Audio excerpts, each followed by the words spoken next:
Hello my dear ones. आज इस video में बात करने वाली हूँ उन 10 साइंस के बारे में जो आपको बताएंगे कि आप वैसे तो बड़े हो गए हैं पर अभी भी आप इमोशनली इमेच्योर हैं। हमारी एज के अनुसार हमसे मैच्योरिटी की एक्सपेक्टेशंस रखी जाती है। हमसे ये एक्सपेक्ट किया जाता है कि इस पर्सन की जितनी एज है ना उस हिसाब से ये मैच्योरिटी से बिहेव करे। नहीं करते हैं ना तो लोग हमको पहचान लेते हैं कि इमोशनली भी इमेच्योर है। तो कुछ लोग तो हमारे को संभालते हैं बहुत प्यार से, वहीं पर कुछ लोग हमारे को कमज़ोर मान लेते हैं, हमें तंग करना शुरू कर देते हैं, हमारा फ़ायदा उठाना शुरू कर देते हैं। तो कोई हमारा फ़ायदा ना उठाए, कोई हमें तंग ना कर पाए, इस बात का हमें ख़ास ख्याल रखना है। तो अपने इन साइंस को पहचान कर आप अपने अंदर इमोशनल मैच्योरिटी लेकर आएंगे। तो ये बहुत ही यूज़फुल वीडियो है, लास्ट तक ज़रूर देखना है और शेयर भी करना है। हम इस वीडियो में सीखना शुरू करेंगे, उससे पहले आप ऐप को डाउनलोड कर लीजिए ताकि आप डेली ब्रीदिंग एक्सरसाइज मेडिटेशन करें और आपका माइंड बिल्कुल शांत रहे। डियर डिप्रेशन लेट्स ब्रेकअप ज़रूर पढ़िए और पढ़ाइए। चलिए शुरू करते हैं जी। पहला साइन है दे स्ट्रगल विद एम्पैथी। जो भी इमोशनली इमेच्योर पर्सन होगा वो एक्चुअली अपने अंदर अपने लिए तो एम्पैथी बहुत रखता है ना कि लोग मुझे समझें, पर जब दूसरे को समझने की बात आती है तो वो इमेच्योर तरीके से बिहेव करता है। उसको लगता है कि मेरा ख्याल नहीं रखा जा रहा है, मेरी बात नहीं सुनी जा रही है, मुझे नहीं समझा जा रहा है। उसके लेवल पर मेरा मेरा ज़्यादा होता है। वो सामने वाले को बहुत ज़्यादा सुनना, टाइम देना, उसका पॉइंट ऑफ व्यू समझना नहीं चाहता। उसको ऐसा लगता है कि जैसा वो सोच रहा है, जैसा वो फील कर रहा है, बस वही सही है। मतलब वो एक डिफरेंट एंगल से, दूसरे के पॉइंट ऑफ व्यू से उस सिचुएशन को समझना नहीं चाहता। बहुत ही इम्पल्सिवली बिहेव करता है वो। उसको कितना भी समझाने की कोशिश की जाए, सामने वाला उसे अपना पॉइंट बताने की कोशिश करे, लेकिन उसको ऐसा लगता है कि नहीं, ये बस मुझे शायद मैनिपुलेट करने की कोशिश कर रहे हैं या मुझे थोड़ा ऐसे कंफर्ट देने के लिए इस तरीके की बातें कर रहे हैं। वो कई बार तो मौका ही नहीं देते हैं दूसरों को, और कभी अगर सुनते भी हैं तो वो ज़बरदस्ती बहुत सारे बाइसेस के साथ सुनते हैं। तो एक बहुत बड़ा साइन है कि ये पर्सन बहुत इमोशनली इमेच्योर है। और देखिए, they had a hard time accepting responsibility, कि उनको कोई भी रिस्पॉन्सिबिलिटी को एक्सेप्ट करने में बहुत ज़्यादा परेशानी आती है। अब रिस्पॉन्सिबिलिटी तो हम सबको ही लेनी होती है। ऐसा तो कोई पर्सन नहीं है ना जिसकी लाइफ में कोई भी रिस्पॉन्सिबिलिटी नहीं आएगी। और रिस्पॉन्सिबिलिटी लेना हमारी एबिलिटी को शो करता है कि हम भी किसी लायक हैं, लेकिन इनको बहुत मुश्किल होता है। इनके अंदर की आवाज़ होती है कि नहीं, शायद मैं इस रिस्पॉन्सिबिलिटी को अच्छी तरीके से पूरा नहीं कर पाऊँगा, या अगर मेरे से कोई गलती हो गई तो लोग मुझे क्रिटिसाइज़ करेंगे, कुछ भी ऐसा नुकसान हो गया तो शायद मैं बर्दाश्त ना कर पाऊँ। इनके अंदर की इमोशनल वीकनेस इनको महसूस हो रही होती है। सो इनको बहुत मुश्किल होती है। अब आपकी एज के अकॉर्डिंग आपसे एक्सपेक्ट तो किया जाता है ना कि आप रिस्पॉन्सिबिलिटी लें, लेकिन जब ये रिस्पॉन्सिबिलिटी से बचना शुरू करते हैं तो लोगों का क्रिटिसिज्म मिलता है, और उस सारे क्रिटिसिज्म से हार्श जो वर्ड्स इनको बोले जाते हैं उससे इनकी सेंसिटिविटी बाहर निकल कर आ जाती है और ये और ज़्यादा परेशान हो जाते हैं। इनको बहुत मुश्किल आती है। देखिए, टफ़ टाइम तो सबकी लाइफ में आता है ना। जब आप रिस्पॉन्सिबिलिटी लेंगे तो आप कितना भी अच्छा करेंगे, लेकिन कुछ तो ऐसा होगा ना जिससे कि कोई पॉज आ जाएगा, या कोई नुकसान होगा, या कोई और चैलेंजेस आ जाएंगे। कोई भी पर्सन जो इमोशनली मैच्योर होगा, स्ट्रांग होगा, तो अपने आप को संभाल लेगा। लेकिन जो भी इमेच्योर होगा वो हमेशा बचना चाहेगा, एस्केप करना चाहेगा, या कभी ले भी ली ज़बरदस्ती तो बीच में गिव अप करेगा। अगर आप ऐसा करते हैं तो आप अभी इमोशनली मैच्योर नहीं हुए हैं। They are prone to emotional outburst. बहुत जल्दी जल्दी इमोशनल आउटबर्स्ट हो जाते हैं ना।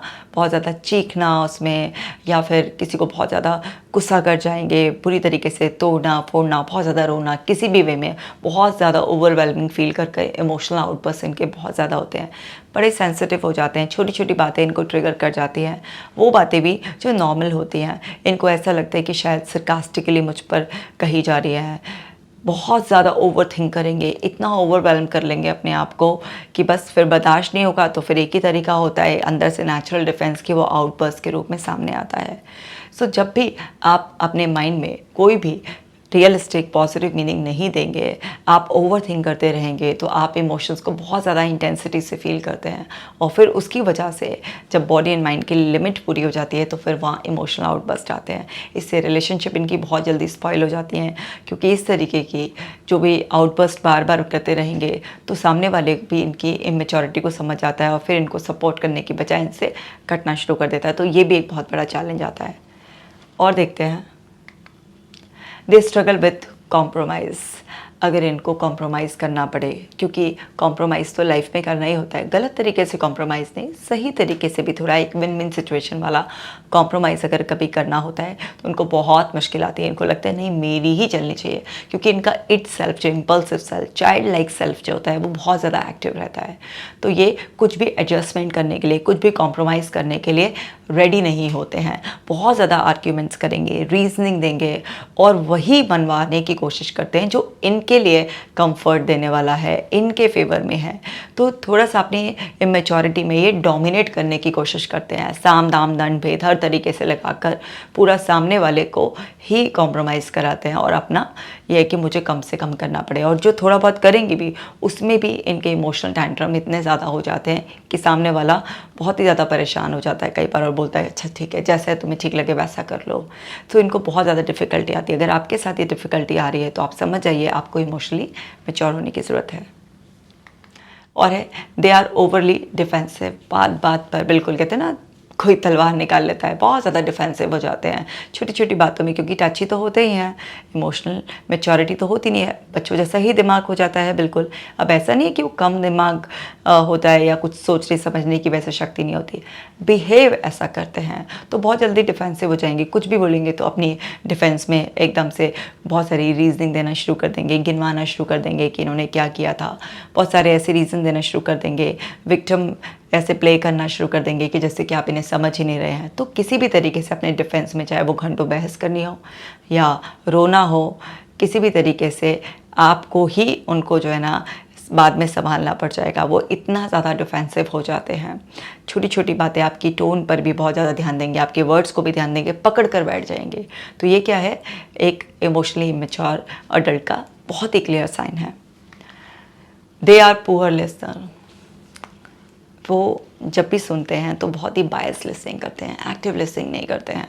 उन्होंने जो अपने दिमाग में मीनिंग फिट कर रखा है उसी से फ़िल्टर कर कर सब चीज़ें सुनते हैं, और सुनने से ज़्यादा बोलने की एंग्जाइटी सी रहती है इनकी। अपना अपना मीनिंग निकालते रहेंगे और इंटरप्ट करते रहेंगे सामने वाले को और बीच बीच में बोलते रहेंगे। अब बताइए कोई ऐसा पर्सन हो जो आपको सुनने के लिए भी ढंग से तैयार नहीं है, पहले से ही अपने बायसेस यूज़ कर रहा है, आपको इंटरप्ट कर रहा है, उससे कम्युनिकेशन कैसे होगा, कैसे क्लियर करा जाएगा उसको कुछ भी। क्योंकि ये सुनने के लिए इसलिए तैयार नहीं होते हैं अच्छे से, क्योंकि इनको लगता है कि जो मेरे को अभी लग रहा है, जो मेरे दिमाग में थॉट है, मैं ही सही हूँ। क्योंकि इनके अंदर वो एक जिद क्या ये कह लो, झक सी बैठ जाती है, उसकी वजह से ये पुअर लिसनर हो जाते हैं। They exhibit passive aggressive behaviour. अब इनका बहुत ही पैसिव, या तो बिल्कुल ही ऐसे सबमिसिव वे में चले जाएंगे ना, दबने लग जाएंगे, दूसरे के हाँ जी करने लग जाएंगे बिल्कुल, या बिल्कुल ही एग्रेसिव हो जाएंगे, भड़क भड़क कराएंगे। इनको बैलेंस मेंटेन करना नहीं आता, असर्टिव नहीं रह पाते हैं। अब असर्टिव क्या होता है, एक परफेक्ट कम्युनिकेशन स्टाइल होता है, एक परफेक्ट आपका पर्सोना होता है। लेकिन ये या तो बहुत पैसिव, एकदम से दब्बू, या एकदम से भड़का हो जाते हैं। अब दोनों ही केस में बात कैसे की जाए ना, एक पर्सन है जो बिल्कुल ही सपोर्ट नहीं कर रहा है और दूसरा है जो बिल्कुल चढ़ करा रहा है, तो बहुत मुश्किल हो जाता है इसमें। तो ये अगर आप कर रहे हैं पैसिव टू एग्रेसिव में, इस तरीके से मूव करते रहते हैं, जैसे एक पेंडुलम होता है ना, बिल्कुल एक्सट्रीम में जाता है, बिल्कुल ऐसे ही वो अगर आप कर रहे हैं तो समझ जाइए ये कोई बहुत अच्छा साइन नहीं है, बल्कि ये आपकी इमोशनल इमेच्योरिटी को दर्शा रहा है और सामने वाला आपको बिल्कुल भी सीरियस नहीं लेगा। अगर आप पैसिव जोन में होंगे तो वो आपका फ़ायदा उठाएगा, आपको दबाएगा। अगर आप बहुत एग्रेसिव जोन में होंगे तो वहाँ से भी आपके रिश्ते ख़राब हो जाएंगे, क्योंकि कोई दबना नहीं चाहता। तो आपको समझना होगा कि आपको शिफ्ट होना का असर्टिव उसमें। दे अवॉइड सीरियस और डीप कॉन्वर्सेशन। कोई भी बहुत सीरियस मैटर चल रहा होगा या बहुत ही इन डेप्थ डिस्कशन कुछ भी चल रहा होगा तो उसको अवॉइड करेंगे, क्योंकि इतनी मैच्योरिटी नहीं फील करते ना अपने अंदर। इनको नहीं लगता कि इनका पॉइंट ऑफ व्यू, इनकी नॉलेज, विजडम इतना वैल्यूएबल है, पता है, लेकिन ये शो नहीं करेंगे। ये नहीं चाहते कि इनकी वीकनेस रिफ्लेक्ट हो जाए, तो ये क्या करेंगे, अवॉइड ही करना पसंद करेंगे।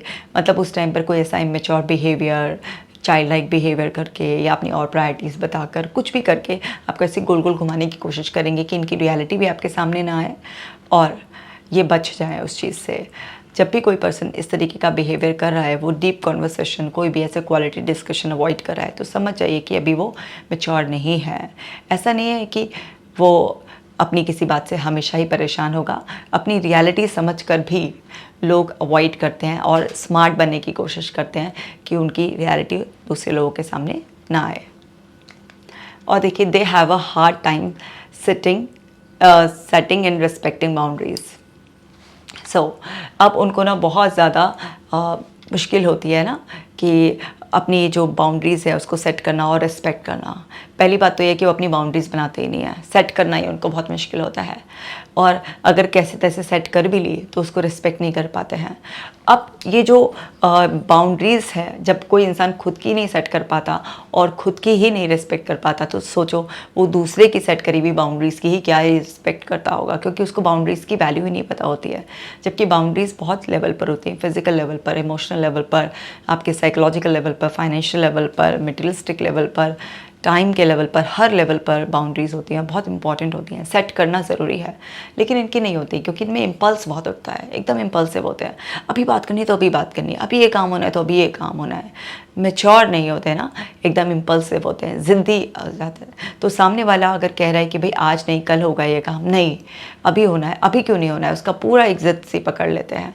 बिल्कुल इस तरीके से किसी के पर्सनल स्पेस में आराम से एंटर कर जाएंगे। क्यों? क्योंकि इनको पता ही नहीं होता, खुद की कभी सेट नहीं की होती, और अगर कभी सेट भी की होती है आधी थोड़ी, तो रिस्पेक्ट नहीं की होती। तो इनको लगता है जैसा मैंने किया है वही सही तरीका है ज़िंदगी जीने का, वही बिहेवियर का सही तरीका है। तो दूसरा अगर कोई अपनी बाउंड्रीज़ को सेट करता है या उसकी रिस्पेक्ट करता है, तो ये उसको बहुत ज़्यादा रूड मानते हैं, बहुत ज़्यादा मीन मानने लगते हैं, उसमें कमियां निकालने लगते हैं, क्रिटिसाइज़ करने लग जाते हैं। लेकिन ये समझते नहीं हैं। तो अगर आपकी भी कोई बाउंड्री आप सेट नहीं कर पाते हैं और अगर आप उसकी रिस्पेक्ट नहीं कर पाते हैं, दूसरों की बाउंड्रीज़ की भी, तो आप समझ जाइए आप बहुत ही इमोशनली इमेच्योर पर्सन हैं। They lack self awareness. अपने प्रति अवेयरनेस हम सबको होनी चाहिए ना, हमें अपने क्वालिटीज़ भी पता होना चाहिए, स्ट्रेंथ पता होना चाहिए और अपने एरिया ऑफ इम्प्रूवमेंट भी पता होना चाहिए। पर इनको पता ही नहीं होता कि ये इनकी इमोशनल इमेच्योरिटी है। ये मानते हैं कि हम ठीक हैं, बस दुनिया ही गलत है, दूसरे लोग जो हैं वो मुझे समझ नहीं रहे हैं। तो अपने बारे में अवेयरनेस की कमी की वजह से ये लोग अपने ऊपर बहुत ज़्यादा इम्प्रूव नहीं करते हैं, इम्प्रूवमेंट पर इनका इतना फोकस नहीं होता है। क्योंकि आप तो तभी इम्प्रूव करेंगे ना जब आपको अवेयरनेस होगी, आप अवेयर होंगे, एक्सेप्ट करेंगे, एक्शन तभी तो लेंगे ना।